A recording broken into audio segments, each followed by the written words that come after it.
अस्सलाम वालेकुम एवरीवन। आज की हमारी वीडियो एल्कीन्स के बारे में है। ये ऑर्गेनिक केमिस्ट्री सीरीज़ का पार्ट 3 है। So let's begin.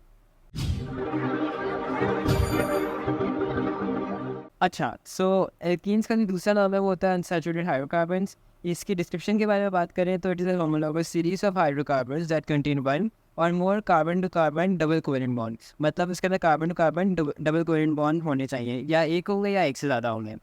General formula की तरफ आए तो इट्स प्रिटी इजी। मुझे पर्सनली इसका सबसे ज़्यादा आसान लगता है। इसके अंदर में बस करना क्या होता है कि जितने भी कार्बन नंबर्स, जितने भी नंबर ऑफ़ कार्बन है ना, उसके डबल नंबर ऑफ़ हाइड्रोजन होंगे। अगर लेट्स से एन की वैल्यू हम 3 रहे तो मतलब 3 कार्बन होंगे, तो एच जो है वो 6 हो जाएंगे। तो ये काफ़ी ईजी होता है, मैं इस पर टाइम नहीं वेस्ट करूँगा। हम नेमिंग की तरफ आएँ तो अच्छा, नेमिंग को डिस्कस करने से पहले ना आपने देखा होगा मैंने यहाँ क्रॉस रखा हुआ है। अब ये क्रॉस क्यों लिखा हुआ है? जैसे मैंने आपको पहले बताया, इसके अंदर carbon to carbon double bond होना ज़रूरी है। तो ये जो मैंने क्रॉस डाला है भाई, ये मैंने C1 पे डाला है भाई। तो जाहिर सी बात है, जब C एक होगा तो वो डबल बॉन्ड किसके साथ बनाएगा? दूसरा कार्बन तो है ही नहीं।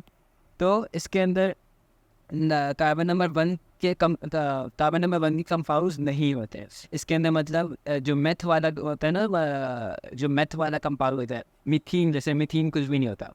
सो हम इसकी नेमिंग की तरफ आए। जैसे मैं यहाँ एल्कीन के नीचे अंडरलाइन किया हुआ है ना, ईन। तो यहाँ पे भी वैसे ही, जैसे एल्कीन के अंदर ट्रिप थी वहाँ पे एन था, यहाँ पे ईन है। मेथ, एथ, प्रॉप और ड्यूट। मेथ सॉरी गलती से बोल दिया, वो नहीं होगा इस पर। ये सारे इनके शुरू के नाम होंगे जो मैंने अपनी पिछली वीडियो में जनरल नेमिंग के अंदर डिस्कस किए थे ना। मेथ, एथ, प्रॉप और ड्यूट, ये सारी हम लोग को सीरीज में चलेंगे। तो यहीं पे वो भी फॉलो होंगे। जैसे कार्बन नंबर 2 है, इसका नाम होगा इथीन। 3 है तो इसका नाम होगा प्रोपीन। एंड 4 है, इसका नाम होगा ड्यूटीन। तो जो ये ईन है, ये हमें बता रहा है कि ये एल्कीन की होमोलॉगस सीरीज है। और जो ये एथ है, ये बता रहा है कि ये कार्बन नंबर 2 का है। ये प्रॉम बता रहा है कि कार्बन नंबर 3 का है। और ये ब्यूट बता रहा है कि ये कार्बन नंबर 4 का कंपाउंड है। तो अगर ये आप नाम भूल जाते हैं तो हमारी लास्ट वीडियो जो थी एल्केन वाली, उसके अंदर मैंने डिस्कस किया था। ये जो चीज़ें हैं याद करना ज़रूरी है। अब हम बात करते हैं इनके मॉलिक्यूलर फार्मूला की। वो जनरल फार्मूला को इस्तेमाल करते हुए निकालेंगे। एथ है, एथ का मतलब कार्बन की जो पावर है वो कार्बन नंबर जो है वो 2 होगा, C2। तो उसके अंदर जो है वो डबल हो जाएगा, C2H4। प्रोपीन के अंदर 3 होगा तो ये C3H6 हो जाएगा। ब्यूटीन के अंदर 4 होगा तो ये C4H8 हो जाएगा। इसके अंदर सिंपल ट्रिक, हाइड्रोजन जो है वो double the number of carbon atoms होती है। डिस्प्लेट फार्मूला की बात करें तो यहाँ पे ये चीज़ ज़रूरी है। मैंने एक सैम्पल बनाया हुआ है कि कार्बन नंबर 1 2 3 4 5 6, इसका नाम जो है हेक्सीन होगा। लेकिन ये नाम जो है हमारे सिलेबस का पार्ट नहीं है। ये अगर एग्जामिनर पेपर में देता है तो बता के देगा। तो यहाँ पे जैसे आप देख सकते हैं डबल बॉन्ड होना ज़रूरी है। सो एक और एग्जाम्पल मैं आपके लिए बनाऊँगा आपके सामने। यहाँ पे इन्होंने बोला है कि 2 है तो बस हमें सिंपली 2 कार्बन बनाने हैं, बल्कि आसान कर देता है। आपने एल्केन वाली ट्रिक इस्तेमाल करनी है। सारे कार्बन्स को एक सिंगल चेन बनाना है। यहाँ 2 ही थे तो हमने बीच में एक लाइन डालनी है उनके, और हमने साथ में हाइड्रोजन लगा देना है। अच्छा, हाइड्रोजन हमने देख के लगाने कि भाई वैलेंसी पूरी रहे। कि लेट्स से मैं यूँ भी कर सकता था, जैसे मैं एल्केन वाली ट्रिक को इस्तेमाल करूँ, मैं यूँ लगा देता अगर हाइड्रोजन मुझे लगाने 4 ही थे। तो ये जो हाइड्रोजन है ना यहाँ पे एक्स्ट्रा है, क्योंकि अगर हम उसको देखें, इनकी जो वैलेंसी है इस कार्बन की, वो इससे इससे इससे और इससे इनसे पूरी हो रही है। तो यहाँ पे ना उसकी कोई तुक नहीं बनती, इसलिए हमारे जो हाइड्रोजन है वो यहाँ पे आएगा। तो ये बनाते हुए थोड़ा ख्याल रखना होता है। अब ये 2 एग्जांपल्स हैं। वीडियो पॉज करें, आप ट्राई करें, उसके बाद मैं डिस्कस करता हूँ। सो आई होप आपने इन्हें ट्राई किया होगा। अब ये देखें, इसके अंदर मैंने वही करना है। 3 कार्बन हमने स्ट्रेट लगा दिए, कहीं भी हमने डबल बॉन्ड डाल दिया, और हमने बाकी सबकी वैलेंसी पूरी करने के लिए हाइड्रोजन लगा देना है। डबल बॉन्ड वाले कार्बन के साथ याद रहे सिर्फ 2 चीज़ें लगती है। जैसे यहाँ पे ये कार्बन कॉर्नर पे इसके साथ 2 हाइड्रोजन लग गए, 1 और 2। और ये वाला कार्बन सेंटर में इसने भी डबल बॉन्ड बनाया हुआ है, तो मतलब इसके साथ एक दूसरा कार्बन होगा और सिर्फ एक हाइड्रोजन लगेगा। ये चीज़ें ज़रा देखनी पड़ती है ताकि हमारा स्ट्रक्चर जो है वो ठीक बने। और अगर आप इसके हाइड्रोजन भी काउंट करें वो 6 हैं और कार्बन भी 3 है, तो मतलब हमारा स्ट्रक्चर परफेक्ट है। इसका ब्यूटीन की बात करें तो वो कुछ इस तरह होगा। हमने 4 कार्बन लगाने स्ट्रेट में, एक जगह डबल बॉन्ड, कहीं भी लगा सकते हैं डबल बॉन्ड, और हमने उसके साथ हाइड्रोजन लगा दिया वैलेंसी पूरी करने के लिए। अच्छा, एक बात कि अभी तो मैं जैसे ब्यूटीन की सिर्फ केस में जैसे मैंने आपको बोला ना, कहीं भी लगा सकते हैं ये डबल बॉन्ड। ये ब्यूटीन के केस में हमें इसका ना नाम चेंज हो जाएगा। अगर जैसे इस वाले ब्यूटीन का नाम जो है वो ब्यूटूइन होगा, हम उसके कार्बन काउंट करें 1 2 3 4, तो ये 2 से स्टार्ट हो रहा है ना इसका डबल बॉन्ड, तो इसका नाम के दरम्यान में नंबर आएगा। ये जो है ना चीज़ थोड़ी आइसोमर्स की तरफ चली आती है, तो इसको ज़रा मैं इन डेप्थ जो है सेपरेट वीडियो में डिस्कस करूँगा। इस वीडियो में हम सारे आइसोमर्स की बात करेंगे। अच्छा, अब स्ट्रक्चरल फार्मूला की बात करें, ये रिलेटिवली आसान है। इसके नंबर से एक एडिशन हो जाता है कि हमें डबल बॉन्ड शो करना पड़ता है। जैसे मैं अब ये शो करेगा कि ये जो है एल्कीन है, और बाकी इसकी सेम ट्रिक है जैसे हमने पिछली वीडियो में की थी। तो मैं कुछ इसका एक लिख देता हूँ आंसर, कि हमने कार्बन को पकड़ा, हमने सर्कल बनाया कि भाई उसके साथ क्या क्या है, CH3 हमने लिख दिया। इस कार्बन को पकड़ा, हमें सर्कल बनाया, सिर्फ CH है। डबल बॉन्ड दिखा हमें बीच में, हमने यू डबल बॉन्ड बना दिया। और फिर हमने इस कार्बन को पकड़ा और सर्कल बनाया, तो वो CH है, अगले वाले का CH2 है, एंड फिर CH3 है। सो ये आई वुड से कि स्ट्रक्चर फॉर्मूला आसान ही है इसका। तो हम इस तरह बनाएंगे। आगे 2 और एग्जांपल्स हैं, pause the video and attempt it. So आपके सामने क्या आंसर शो हो रहे हैं, आई होप कि आपने भी सही उनके आंसर्स लिखे होंगे। इफ़ नॉट, ओके, आप कोई और प्रैक्टिस कर रहे हैं, it's not a big deal. अच्छा, सो हम फिजिकल प्रॉपर्टीज़ की तरफ चलें। फिजिकल प्रॉपर्टीज़ की सारी जो है ना डिट्टो वही एल्कीन्स वाली है, बस एक चीज़ अलग है। वो एक चीज़ अलग नहीं, मैं पिछली वीडियो में बताना भूल गया था, वो है कि विस्कोसिटी। जैसे जैसे नंबर ऑफ कार्बन की इंक्रीज़ होते रहेंगे ना, इनकी विस्कोसिटी भी बढ़ती रहेगी। विस्कोसिटी कहते हैं थिकनेस को। जैसे हमारा दूध जो पतला होता है लेकिन दही जो है वो थोड़ी गाढ़ी होती है ना, तो मतलब उसकी विस्कोसिटी ज़्यादा है। विस्कोसिटी का दूसरा नाम कंसिस्टेंसी होता है, एंड थिकनेस कह सकते हैं लिक्विड की। ठीक है, एंड बाकी सब इसके अंदर सेम है। और ये और गैसेस का मतलब है कि जो ये हम डिस्कस करते हैं ना रूटीन के अंदर, इथीन, प्रोपीन और ब्यूटी, ये जो है गैसेस है।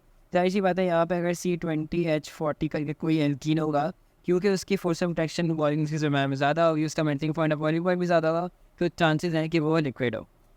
केमिकल प्रॉपर्टीज़ की तरफ चलें तो इसके अंदर एडिशन रिएक्शंस होते हैं। यहाँ पे हमें ना कंडीशन याद करनी पड़ती हैं, ये आगे और नहीं है, सबकी कंडीशन वगैरह ना याद करनी है, तो यहाँ पे आप थोड़ा फोकस करना पड़ेगा।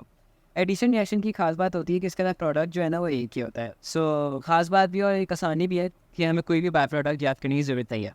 सो हम पहले डिस्कस करते हैं एडिशन ऑफ हाइड्रोजन, जिसका दूसरा नाम है हाइड्रोजनेशन। इसके अंदर कंडीशन होती है 200 डिग्री सेंटीग्रेड टेम्परेचर, निकल एज अ कैटलिस्ट। और इसके अंदर होता है क्या है कि एक एल्कीन होता है, वो हाइड्रोजन के साथ रिएक्ट करके एल्कीन बना रहा होता है, और कंडीशन उसी होती है। और इसको जो है हम कहते हैं प्रोडक्शन ऑफ मार्जिन। मैंने यहाँ हाईलाइट करके लिखा हुआ है, मार्जिन की प्रोडक्शन के अंदर ये रिएक्शन काम आता है। तो एक इसकी एग्जाम्पल है इथीन को। अच्छा, पूरे इसमें ना इथीन की एग्जाम्पल नहीं दी है मैंने। इथीन को अगर हम हाइड्रोजन के साथ रिएक्ट करेंगे तो वो इथेन बना देगा। और ये कंडीशन हम जो है इस तरह लिखते हैं एरो एरो एरो के ऊपर। और डिस्प्ले फार्मूला मैंने इसलिए बनाया है ताकि हमें थोड़ा समझ आता है कि इसमें होता क्या है। अब इसमें होता क्या है कि ये एडिशन है ना, तो इसके अंदर ये डबल बॉन्ड जो है टूट जाता है, ये सिंगल बॉन्ड हो जाता है। मतलब इनकी वैलेंसी में यहाँ जगह देती है, जो भी हमारा कंपाउंड होता है ना वो यहाँ पे आके अपना क्या बोलेंगे अपना बॉन्ड बना लेता है, वो इस केस में एक एल्केन बन जाएगा। तो ये जो तो बेसिक नहीं है, ये उठ की जो है यहाँ पे आके यूँ लग जाता है, और ये फिर ये कंपाउंड बन जाता है। सो ये लिखने का मकसद था कि आपको ज़रा समझ आ जाओ। यहाँ पे अगेन हमारी कंडीशंस, ये Ni जो है ये निकल कैटलिस्ट है, और जो टेम्परेचर है वो 200 डिग्री सेंटीग्रेड है। और अगेन ये जो है प्रोडक्शन ऑफ मार्जिन का रिएक्शन है। एडिशन ऑफ ब्रोमीन की बात करें तो ये जो है अनसैचुरेटेड कंपाउंड्स का टेस्ट होता है, और इसके अंदर कोई कंडीशंस नहीं होती। इसके अंदर होता है कि हम ब्रोमीन वाटर या फिर एक्वस ब्रोमीन जो है अपने कंपाउंड में ऐड करते हैं, और जो प्रोडक्ट बनता है ना उससे हमें पता चलता है कि ये अनसैचुरेटेड है या सैचुरेटेड है। सैचुरेटेड हम बोलते हैं एल्केन्स को, और एल्कीन्स को हम बोलते हैं अनसैचुरेटेड। इसके अंदर बेसिकली होता है क्या है कि अगेन वो यहाँ पे डबल बॉन्ड टूट जाता है, और ये जो है बी आर यहाँ पे आ जाता है, और ये कंपाउंड बन जाता है। अच्छा, अब ये बी आर का टिक करने का मकसद ये है कि कोई बी आर इसको ना इस तरह ना लगाते हैं। लेट्स से कि यू अब तक हम कोई अपना फार्मूला यू बनाए, डिस्प्लेड फार्मूला, और यहाँ पे सारे एच हो, तो ये जो है ना गलत है। अब ये गलत क्यों है, मैं इसको एच से पढ़ देता हूँ। अब ये गलत क्यों है, क्योंकि हमारा जो भाई ये डबल बॉन्ड है, ये दोनों से टूटा ना, मतलब दोनों की वैलेंसी जो है वो बड़ी, मतलब एक और बॉन्ड बन सकता है। तो आप इस वाले हाइड्रोजन को क्यों छेड़ रहे हो? असल में इसका रूल ये होता है, जिन का भी जिन के दरमियान डबल बॉन्ड टूट रहा होता है ना, जो हमारा रिएजेंट होता है वो वहीं पे आके रखता है। तो ये एक चीज़ ज़्यादा ज़रूरी थी, क्योंकि बच्चे इसका डिस्प्ले फॉर्मूला बनाने में ना आगे पीछे कर देते हैं। तो सिंपल रूल जो मैं आपको समझाऊँ कि भाई जहाँ से डबल बॉन्ड टूट रहे ना, जो भी तुम्हारा रिएजेंट है उसके जो आइटम्स हैं वो उसी कार्बन के साथ दबाना जिसका डबल बॉन्ड टूटा है। और अगर हम टेस्ट की बात करें तो टेस्ट ये होता है कि ब्रोमीन वाटर आप ऐड करते हो कंपाउंड के अंदर, अगर वो डीकलराइज हो जाता है तो मतलब वो अनसेचुरेटेड है, ईन है। और अगर वो कलर सेम रहता है तो वो सेचुरेटेड होता है, एन होता है। इसके अंदर ये होता है कि ब्रोमीन वाटर एल्केन के साथ रिएक्ट नहीं करता, क्योंकि एल्केन जो है वो एडिशन रिएक्शन नहीं कर सकता, उसके अंदर डबल बॉन्ड नहीं होता, क्योंकि बॉन्ड टूट ही नहीं रहा भाई, तो वो कहाँ से कोई नया बॉन्ड बना लेना, जो कोई पुराना बॉन्ड टूट रहा हो नया बन रहा हो, उसके अंदर ये कहानी नहीं होती।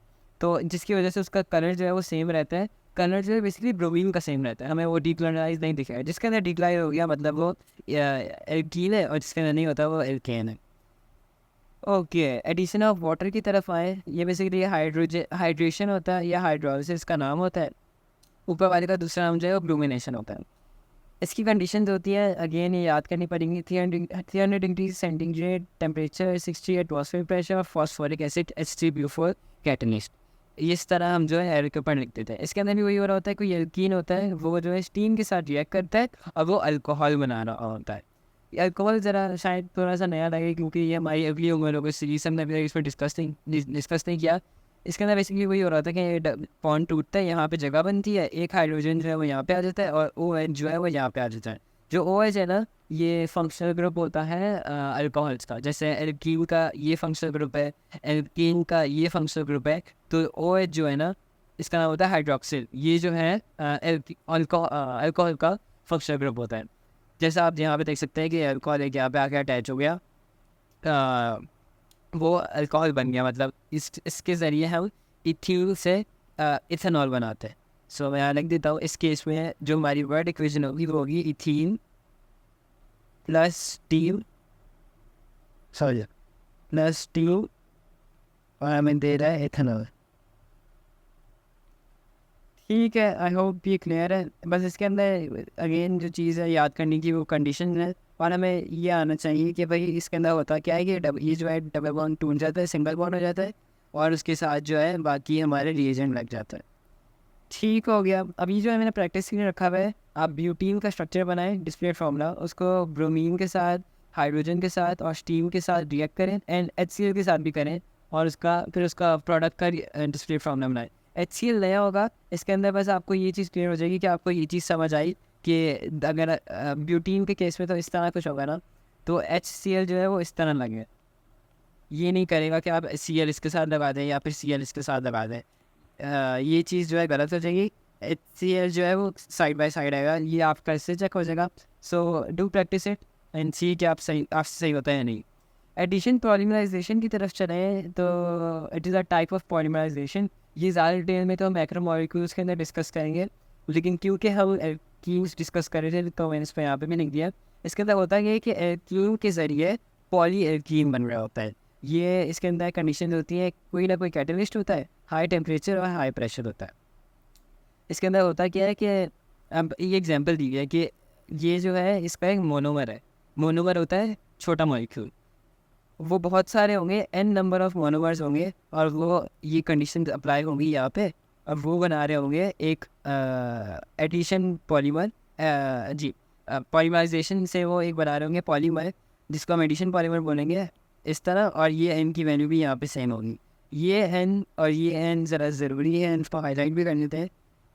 एग्ज़ाम में कभी बार आपको इस तरह बनाना होता है कि मोनोमर होगा, और आपको बस ये ध्यान रखना होता है कि आप ये वाला डबल बॉन्ड तोड़ के ये वाला डबल बॉन्ड तोड़ के सिंगल बॉन्ड कर दो इस तरह, और साथ में लाइंस अटैच कर दो। तो ये शो करता है कि भाई ये बहुत बड़ा है, वह पॉलीमर बन चुका है, और ये जो है बहुत नेवर एंडिंग तो नहीं, ये मतलब n नंबर ऑफ बड़ा है, और n can be any number. Cracking की तरफ चलें तो it is breaking of long chain hydrocarbon into smaller molecules. इसके अंदर होता है कि एल्केन होता है और वो ये पॉसिबल प्रोडक्ट बना सकता है, या वो एल्कीन और हाइड्रोजन बनाएगा, या वो एल्केन और एल्कीन बनाएगा, या वो दो एल्कीन और एक हाइड्रोजन बनाएगा। इसकी जो कंडीशन होती है वो ये दो कैटलिस्ट हो सकते हैं, अच्छा, ये जो कैटलिस्ट है ना, याद करने की ज़रूरत नहीं है, लेकिन इट इज़ गुड कि अगर आपको पता हो। और इसके अंदर टेम्परेचर भी हाई होता है और प्रेशर भी हाई होता है। और क्रैकिंग की हमने 3 एग्जांपल्स दिए, हम उनको सॉल्व कर लेते हैं। एक हम बनाते हैं जो हमारा पहला वाला है, एल्कीन। हम इससे एक एल्कीन बनाएंगे। एक एल्कीन बना रहे हैं मतलब वो सेम कार्बन का होना चाहिए, C8 और H16, ये हमारा एल्कीन हो गया, और H2। तो आप देखेंगे ये इक्वेशन बैलेंस भी है, और ये हमारी क्रैकिंग हो गई। क्रैकिंग का मकसद ये होता है कि हम लॉन्ग चेन हाइड्रोकार्बन्स को ना स्मॉलर चेन हाइड्रोकार्बन्स पे करें, क्योंकि जो स्मॉलर चेन हाइड्रोकार्बन्स होते हैं ना, उनकी ज़्यादा डिमांड होती है। जैसे पेट्रोल हो गया, गाड़ी में जो डलता है, वो स्मॉलर चेन हाइड्रोकार्बन्स होते हैं, उनकी डिमांड ज़्यादा होती है। तो क्रैकिंग से हम लॉन्गर चेन को स्मॉलर चेन में करके इस्तेमाल कर लेते हैं। अच्छा, अब जो है C18, हम इसका एक एल्केन और एक एल्कीन बनाते हैं। तो हम एक इसको अगर एक C10 का बना रहे हैं और एक C8 का बना रहे हैं, एल्केन होगा तो मतलब वो डबल और +2 होगा, तो ये H22 होगा, और इसके अंदर सिंपली डबल होगा। तो अगर हम अब देखें, हमारी बैलेंस हो गई इक्वेशन, और हमने जो बनाना था, ये वाला बनाना था, हम वो बना लिया, हमने वो बना भी लिया। अब लास्ट वाली एग्जांपल के अंदर 2 एल्कीन और एक हाइड्रोजन प्रोड्यूस हो रहा है। तो हम इसके अंदर 2 एल्कीन लेंगे, C2H4 ले लेते हैं एक, और एक C8H16 ले लेते हैं, और एंड में एक हाइड्रोजन बनेगा। तो अब देखिए कि हमारी इक्वेशन बैलेंस है क्या? जी ज़रूर बैलेंस भी है, हाइड्रोजन भी दोनों साइड पे 22 है, और कार्बन भी जो दोनों साइड पे 10 है। हमने ये वाली एग्जांपल जो है इसकी थी। सो इस तरह ये पॉसिबिलिटीज़ होती हैं क्रैकिंग की।